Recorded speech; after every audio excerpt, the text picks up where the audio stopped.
안녕, 준이 형이야. 지난 시간에 우리가 겪는 사회적 경험이 우리 몸에 어떤 영향을 주는지 이야기해봤지? 오늘은 좀 더 구체적으로 우리들이 일하는 환경과 건강의 관계에 대해서 이야기해볼게.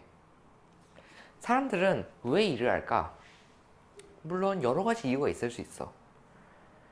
그런데 아마 대부분의 사람들은 돈을 벌기 위해서 일을 할 거라고 생각해.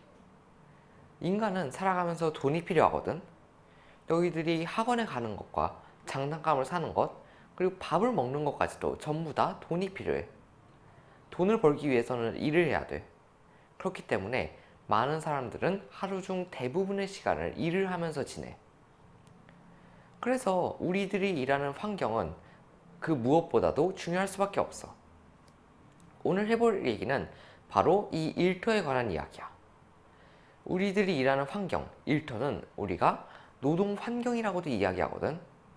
근데 노동 환경이라고 이야기하면은 우리가 단순히 일하는 장소만을 생각할 수 있어. 하지만 노동 환경은 좀 더 포괄적인 의미에 있지. 우리가 있는 장소뿐만 아니라 직원과 상사 간의 관계, 동료 직원 간의 관계, 일자리의 안정성 등 여러 의미를 포괄하고 있어. 그러면 지금부터 우리들의 노동 환경이 건강에 어떤 영향을 미치는지 차근차근히 이야기해 볼게. 자, 첫 번째로 이야기할 챕터는 해고 노동자들에게 국가란 무엇일까요? 일단은 쌍용자동차라는 회사에 대한 이야기를 먼저 해볼게. 쌍용자동차는 현대자동차, 대우자동차와 함께 우리나라를 대표하는 자동차 기업이었어. 그런데 회사가 어려워지자 2009년 정리해고를 시행하게 돼. 정리해고는 기업에서 경영상의 이유로 많은 사람들을 한 번에 해고하는 걸 말해.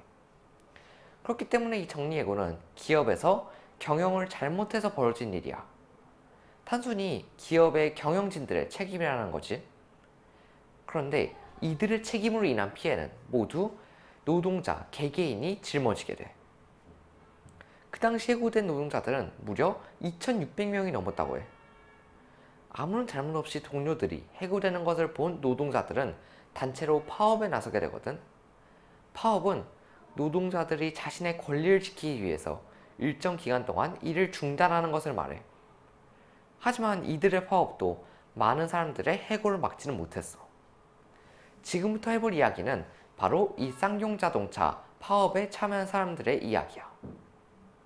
김승석 작가는 파업에 참여한 사람들의 건강 상태를 조사하게 돼. 과연 결과는 어땠을까? 쌍용자동차 파업에 참여한 사람들은 건강할 수 있었을까? 2009년 파업에 참여한 사람들 노동자 208명을 대상으로 조사해본 결과 그중 50%가 넘게 외상 후 스트레스 장애를 앓고 있었다고 해. 우리가 이거를 PTSD라고 얘기하는데 이 외상 후 스트레스 장애라는 게 뭐냐면은 우리가 화재를 겪거나 전쟁을 겪거나 아니면은 교통사고를 겪거나 등등 개인에게 심각한 충격을 줄 수 있는 외상 사고를 겪은 후에 일어나는 스트레스 반응 같은 걸 말해. 근데 이 50%라는 수치가 우리가 눈으로만 봐서는 잘 실감이 안 날 수도 있어. 같은 연구를 다른 곳에서 진행해 본 결과 미국에서 전쟁에 참여한 사람들의 24%가 그리고 포로로 끌려간 사람들의 48%가 외상 후 스트레스 장애를 앓고 있었다고 해. 아니, 노동자들은 50%나 되는데 말이야. 결국 노동자들이 전쟁에 참여했던 사람들보다 그리고 포로로 끌려갔던 사람들보다 훨씬 더 아프다는 사실을 알 수가 있어. 그러면은 뭐 때문에 이렇게 노동자들이 아팠던 걸까? 해고를 당한 사람들에게 당신은 해고 후 재취업을 위한 직업 훈련을 받은 적이 있나요? 라고 물어봤어. 그중 60%의 노동자들은 그런 직업 훈련을 받은 적이 없다고 답했지. 이번에는 그 60%의 노동자들에게 왜 이런 직업 훈련을 받지 못했는가 물었을 때 그중 대부분의 사람들은 훈련을 받은 만큼 수입이 감소했거나 아니면 필요한 정보를 얻지 못해서였다고 답했어. 해고 후 재취업을 할 때 가장 도움을 많이 받은 사람을 물었을 때 정부 고용센터의 도움을 받은 사람은 10%도 채 되지 않았어. 결국 국가는 우리가 해고됐을 때 우리를 돕지 못하는 거야. 많은 사람들은 이 사실을 알고 각자 보험에 가입하게 되거든. 보험은 화재나 교통사고, 자연재해 등 그런 사고가 났을 때를 대비해서 그 책임을 조금 덜어주는 것을 이야기해. 국가가 이런 보험의 역할을 하지 못하기 때문에 많은 사람들은 각자 알아서 기업에서 파는 보험들을 가입하게 되거든.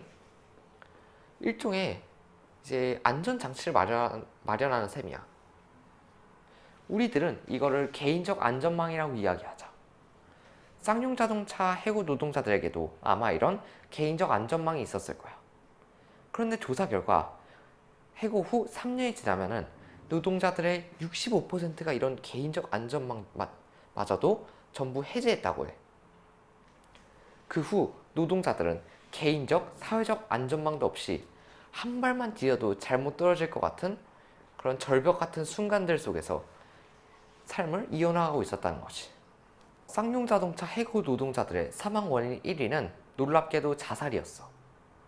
노동자들에게 해고를 당한다는 것은 단순히 일자리를 잃거나 일정 기간 동안 돈을 못 버는 거라고만 생각하면 안 돼. 개인적, 사회적 안전망도 없는 상황에서 노동자들의 마지막 희망인 직장마저 잃는다면 그 정신적 고통은 말로 표현할 수 없을 거라고 생각해. 그런 정신적 고통에 못 이겨서 자살을 선택하는 사람들도 있을 수 있어. 아까도 말했듯이 이런 개인적 안전망은 우리들의 삶을 보장해주지 못해.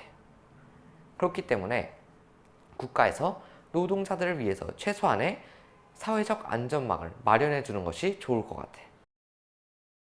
두 번째로 이야기할 챕터의 제목은 누군가는 그들 편에 서야 한다요. 우리들이 만약 억울한 일에 당했으면 어떻게 해야 할까? 물론 법대로 그 억울함을 해결하려고 할 거야. 그런데 법 앞에 우리들의 억울함을 증명하기 어려운 상황이라면 어떻게 해야 될까? 보스턴 보건대학교의 리처드 클랩 교수는 IBM에서 일했던 노동자 200여 명의 직업병 소송을 부탁받아. 교수는 이 제안을 수락하고 소송을 위한 자료를 모으게 되지. 근데 이 과정은 되게 순탄치 않거든. 기업 측 변호사들이 계속해서 교수에게 전화를 해서 시비를 걸었거든. 교수는 이런 변호사들의 전화에 시달리게 돼.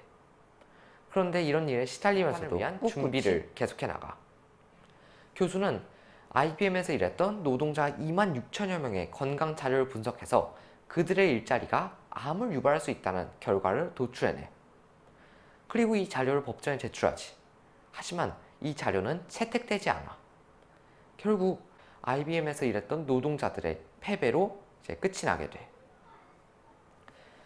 한 개인이 커다란 기업과 맞서는 거는 사실 쉽지가 않아. 많은 용기가 필요하거든. 많은 위험과 스트레스도 따르지. 그렇다고 돈을 많이 벌 수 있는 것도 아니야. 그런데도 클랩 교수는 끝까지 노동자들의 편에 서서 대기업과 맞섰어. 사람들이 왜 이렇게까지 힘을 들여서 노동자들의 편에 서왔던 건지 질문했을 때 클랩 교수는 누군가는 그들 편에 서야 한다고 답하지. 이렇게. 여기서 교수가 이야기하는 그들이란 아마 노동자들처럼 커다란 기업과 맞설 힘이 없는 사람들일 거야. 그런데 사실 우리같이 평범한 사람들은 커다란 권력 앞에서 우리들의 이야기를 하기가 힘들어. 그런 사람들의 이야기는 주로 압살당하거나 무시당하기 마련이지.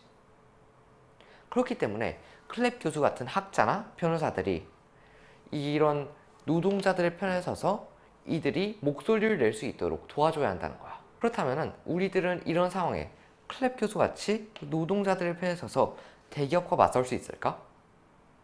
사실 난 아직까지 용기가 많이 부족한 것 같아. 나같이 평범한 사람이 그런 일을 할 수 있을까? 라는 생각도 들고. 하지만 중요한 것은 꼭 클랩 교수처럼 이렇게 적극적인 목소리를 내지 않더라도 우리들의 배움과 지식을 어느 방향으로 사용할지 생각해보는 거야. 우리들의 지식을 단순히 돈을 많이 벌고 부자가 되는 데 쓸 수 있지만 좀 더 나은 사회를 위해 클랩 교수나 김승섭 작가처럼 더 나은 사회를 위해서 우리들의 지식을 사용할 수도 있잖아. 그렇기 때문에 우리들의 지식을 어느 방향으로 사용하는 것이 중요할지 생각해 봐야 돼. 그래서 나도 앞으로 이 문제에 대해서 고민해 보도록 할게.